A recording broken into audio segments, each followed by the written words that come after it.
சென்னை அண்ணா நகரில் fit India இயக்கத்தின் சார்பில் உடல் ஆரோக்கியத்திற்கான சைக்கிள் பேரணி நடைபெற்றது. இதில் சிறப்பு விருந்தினராக சர்வதேச சைக்கிள் வீரர்கள் KN கோபால் மற்றும் D பழனி கலந்து கொண்டு பேரணியை கொடியசைத்து தொடங்கி வைத்தனர். இந்த நிகழ்ச்சியில் 45க்கும் மேற்பட்ட சைக்கிள் பந்தய வீரர்கள் கலந்து கொண்டு உடல் ஆரோக்கியம் குறித்து விழிப்புணர்வு மேற்கொண்டனர்.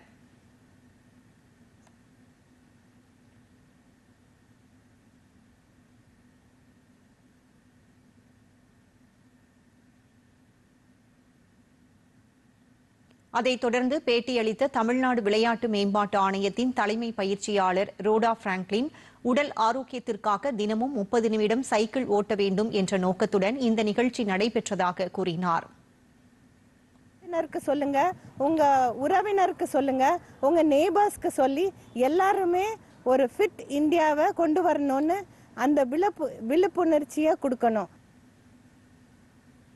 இதேபோன்று உடல் ஆரோக்கியத்தின் அவசியத்தை வலியுறுத்தி சேலத்தில் நடைபெற்ற சைக்கிள் பேரணியில் ஏராளமானோர் ஆர்வத்துடன் கலந்து கொண்டனர்.